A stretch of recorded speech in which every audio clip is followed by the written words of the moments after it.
for this week's Tuesday training tip. Last week I talked about walking your dog and how to make sure, or to try and make sure, that your dog was walking with you and not that you two were on separate walks.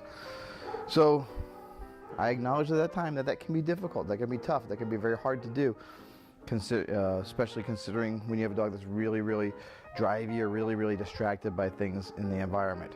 And I promised some tips to help with that, so we're going to start that this week. We're probably going to do this for a couple of weeks because this is a fairly complex, large subject, and I want to keep these videos kind of short and give you small things to work on each week. So the first thing I want you to understand is that the dog is going to be naturally attracted to the thing that he believes is going to be most rewarding. So if he thinks it's more fun to go chase a squirrel or play with another dog than to be with you, you're going to have to work on that. That's going to be an obstacle. It's not insurmountable, but it's going to be an obstacle. So one of the things that we want to start by doing is to try and make our own behavior more enjoyable for the dog. We want to make ourselves more rewarding. And this starts before we go on the walk. This starts with teaching the dog to play games with us in the house.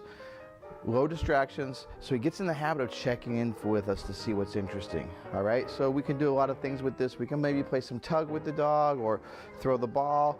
And I like to use food. I like to use food games. Now, a lot of people will say, oh, if you're playing with food, if you're using food, the dog's just going to see it as a bribe. That is true if you do it wrong. If you do it right, it's something fun the dog does with you. Look, you're feeding the dog every day anyway, right? You don't put the bowl of food down and go, oh, the dog thinks I'm bribing him. Nope. Even if you go sit, make him sit before you feed him, you give him the food, you don't think of the food as a bribe. Why? Because the relationship isn't built just on the food. It's going to be the same thing with what we do. The reason I like food is it's fast, it's easy, and you don't have to carry a lot of stuff with you. When we're on our walks and we want to get the dog's attention back, a little piece of food is a little bit easier than bringing out a toy and playing tug with them or throwing the ball. Those are all good ways to go too.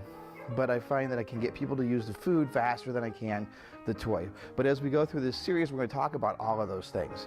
All right, but the first thing we want to do is we want to teach the dog what I call the treat game. And the way this works is you're going to get down on the ground with the dog, and I just use kibble.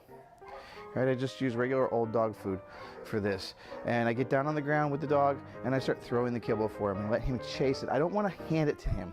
I want him to chase it because dogs are predators. They like to chase things. So we get him chasing the food. Go get it. Yay, go get it. Yay.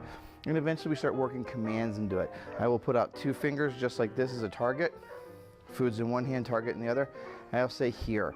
When the dog touches this hand, yes, I present the food with the other hand. Here, yes. I might go here, here, here. Get him to touch it 3 or 4 times before presenting the food. But the idea is, I want this to be a signal. Come touch these 2 fingers. Go get it. Yes. Go get it. Yes. Go get it. Yes. Gigi, here. Yes. Good. Here. Yes. Yay. Gigi, here. Yes. Good. Go get it.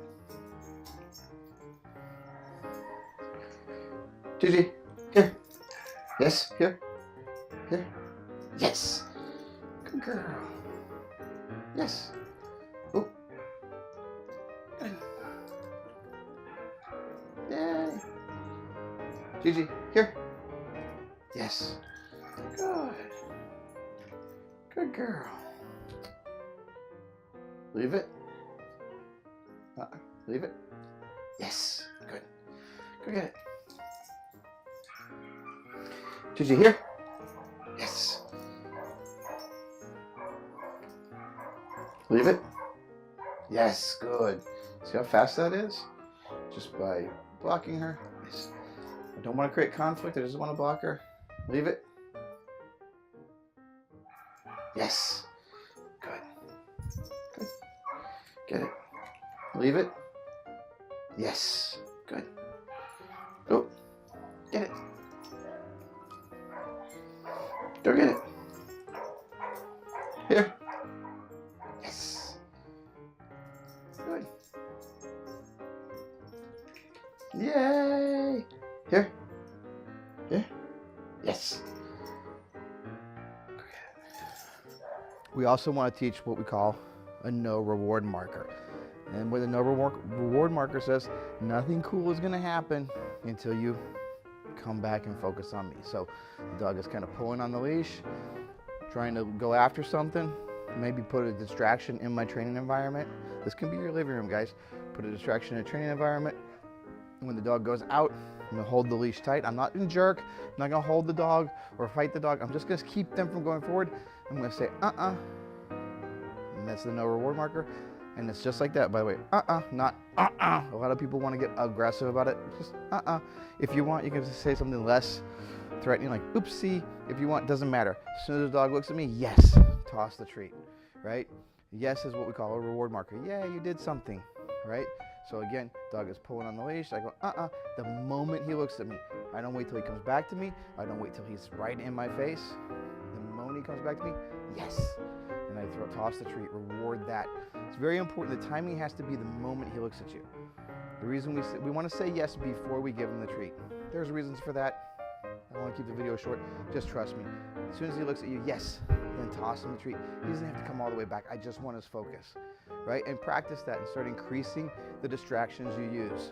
Maybe once he's doing really good in the living room, you have a family member clapping their hands, maybe squeaking a toy. When he looks back at you, yes, reward. Then try it in the backyard where there's some more environmental distractions, but still not like the front yard or the neighborhood. When that's going well, move to the driveway, then the So now that I've built some engagement from the dog and some drive for the toys, we're gonna work on that no reward marker. Remember, it's gonna be just real calm, real casual, no threat implied, just simply, this isn't gonna be fun. Like, I'm just not gonna do anything fun with you until I get your attention back. So, let's go. Yes. Good. Good.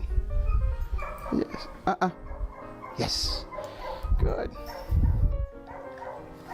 So again, as soon as I have her focus back, yes. Good. Let's go. Yes, good. Good. Yes. Yes. Good. Again, I'm throwing the food rather than just handing it to her. Gigi, A little bit of leash pressure. Gigi.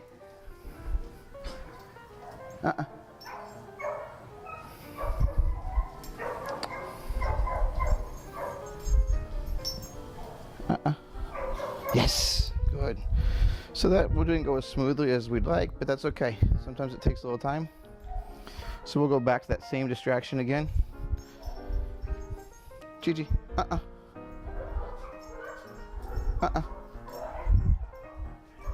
Yes. Oh.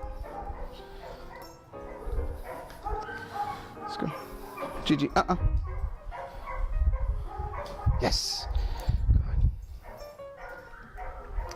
Gigi. Yes. Good. So as we do this a few times, she's starting to get the picture. Gigi, Change the angle. Yes. Yes, good girl. Just change the angle of the leash a little bit. Help her out. It's not about force. Yes. Good. Good. Let's go. Good. Gigi,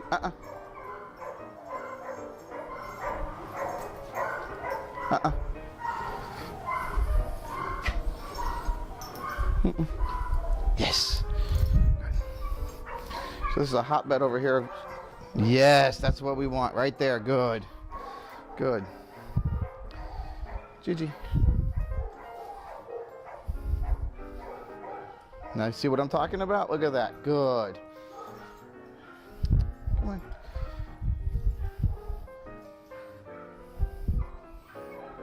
Yes. Total focus. Good. Yay. Yes, good.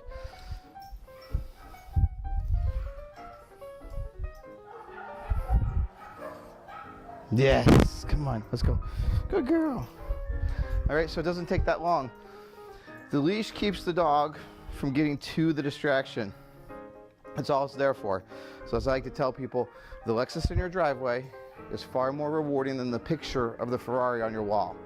You may prefer the Ferrari, but you can't drive it.